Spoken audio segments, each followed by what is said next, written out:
안녕하세요. 저는 대사성 암치료법에 대해 발표하게 된 이태현입니다. 저는 이번에 발표에서 암은 대사성 질환임을 보인 후 암의 현 치료법의 문제와 새로 제시되고 있는 암치료법의 원리와 효능에 대해 발표할 것입니다.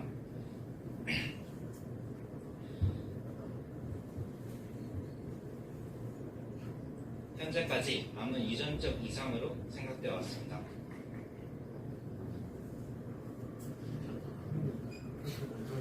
그러나 암은 대사성 질환이고 더 정확히 말하자면 미토콘드리아의 이상에 의한 것입니다. 이를 증명하는 실험은 미토콘드리아와 유전자 중 무엇이 암 종양세포를 일으키는지를 직접 살펴보는 실험입니다. 참고로 미토콘드리아는 저는 영어 MT로 표시하였습니다. 미토콘드리아는 세포질에 있고 유전자는 핵 안에 있음을 염두하고 보게 된다면 첫째, 세포질과 핵이 모두 정상일 때는 정상세포로 분화하게 됩니다.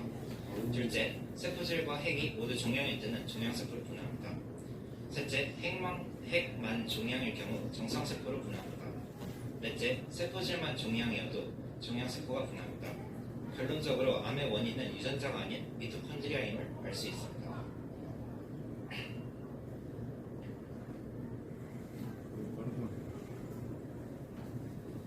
세포가 수명을 다하면 장내의 축적을 막기 위해 자살을 하도록 설계가 되어 있습니다. 그런데 아포토시스는 미토콘드리아가 정상적이어야 가능하고 그리하여 암세포는 안 죽습니다. 암의 전이 과정을 살펴보면 상피세포 중 암세포가 생성되고 암세포는 전이를 하기 위해 대사성 물질을 분비합니다. 암세포를 제거하기 위해 혈구는 면역 반응을 활성화하고 상처를 치유하는 사이토카인과 그로스 팩터를 분비하지만 암세포는 오히려 좋아하면서 이를 먹고 더욱 왕성해집니다. 백혈구가 암세포를 대식작용으로 분해하려 하지만 암세포 내에 이상 미토콘드리아가 백혈구로 들어가 이상 백혈구가 생기고 비로소 상피 종양세포와 달리 전이가 가능한 이상 백혈구가 혈관으로 전이하게 됩니다.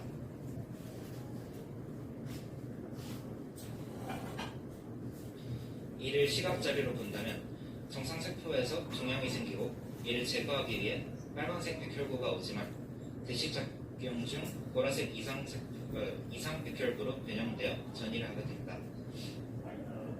이 이상 백혈구는 세 가지 특징이 있습니다. 첫째, 면역계의 일부였으므로 면역계의 공격에 면역성이 있습니다.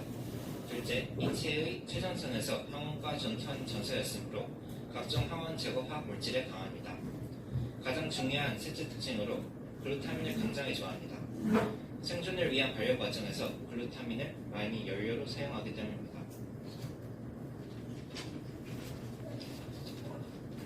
다음으로 암의 생존 방법을 보겠습니다. 앞서 미토콘드리아의 이상으로 암세포를 자살시키지 못함을 얘기했습니다. 그런데 저희가 현재 생물시간에 귀가 닳도록 배웠듯이 미토콘드리아는 세포의 발전소, 세포 호흡의 중심지입니다.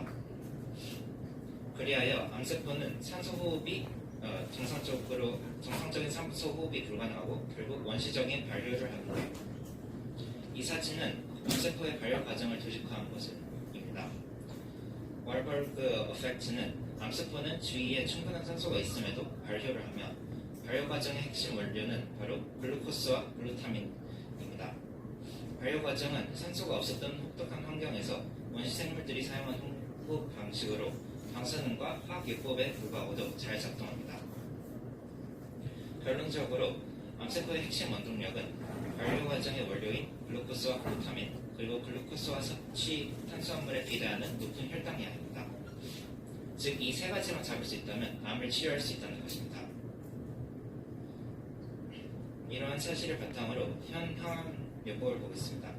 현재까지는 암을 방사능과 화학요법으로 치료해왔습니다.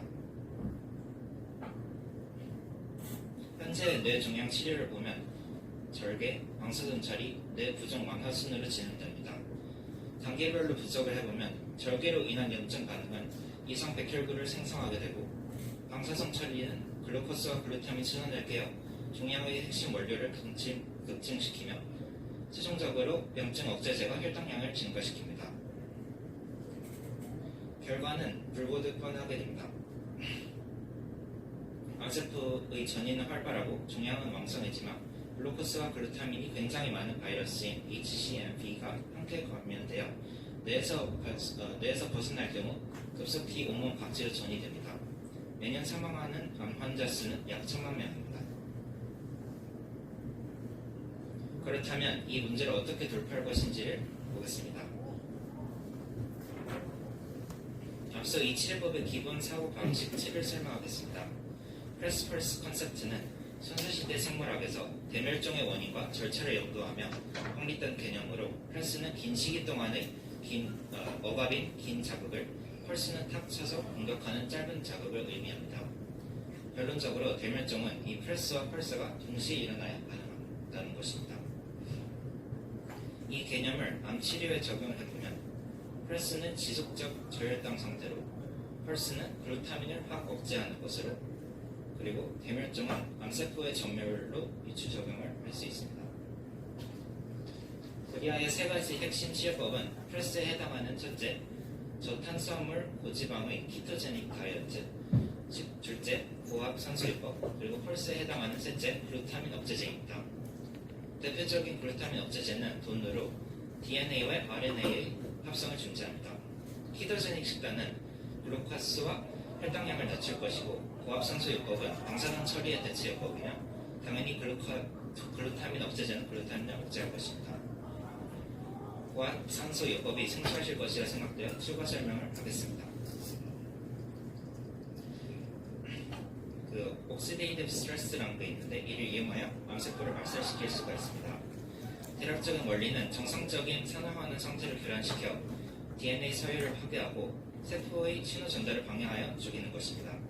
이를 해내는 방법은 두 가지가 있는데 하나는 현재 해로운 방사능 처리이며 나머지는 바로 고압산소요법입니다. 혈액의 산소 농도를 높이기도 하여 우회하며 오히려 좋습니다. 구체적으로는 고기압 튜브에 들어가 산소를 들이마시는 치료법으로 일산화탄소 중독 환자 치료에 널리 사용되는 요법입니다. 그렇다면 과연 효능은 어떤지 보겠습니다. 실험은 토마스 앤 사이프레드 교수를 중심으로 2016년 보스턴 대학에서 진행되었고 세 가지 경우인 SDER, KDER, KDR 등의 효능을 비교하는 내용으로 여러 주의 뇌종양을 투여한 후 세 가지 경우에 따른 뇌종양의 전이와 성장 정도를 관찰하여 시행하였습니다. 약자로만 얘기하여 설명하자면 SDER은 고혈당 식단, KDR은 저혈당 식단, KDUR-은 저혈당 식단에 글루타민 억제제를 추가한 것입니다. 각 경우의 뇌종양의 전이와 관찰 결과는 이와 같습니다. 고혈당 식단의 경우 전이는 활발하고 종양은 왕성했습니다. 저혈당 식단의 경우 전이는 줄었지만 종양은 여전히 생존했습니다. 이 이유는 바로 암세포의 반려작용의 두 가지 연료 중 하나인 글루코스만 억제한 채 글루타민을 방치했기 때문입니다. 그리하여 저혈당 식단에 글루타민 억제제까지 추가한 마지막 경우 전이는 없고 종양은 전멸 수준으로 제거되었습니다. 앞에서 잠깐 언급했듯이 암의 강력한 무기로 온몸으로서의 전이가 있어서 뇌 종양을 골반 옆에 이식하였고 결과는 동일하게 나왔습니다.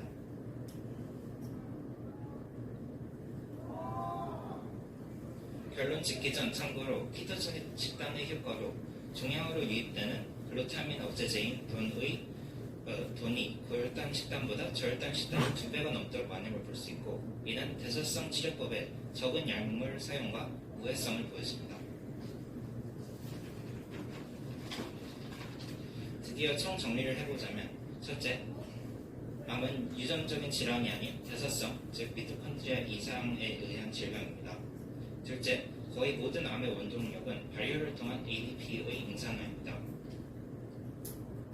셋째, 글루코스와 글루타민을 동시에 억제하면 대부분의 암을 치료할 수 있습니다. 넷째, 패스퍼스트 대사성 요법은 인체에 해를 주지 않는 저렴한 암 치료법입니다. 너무나도 긴 발표 경청해 주셔서 감사합니다.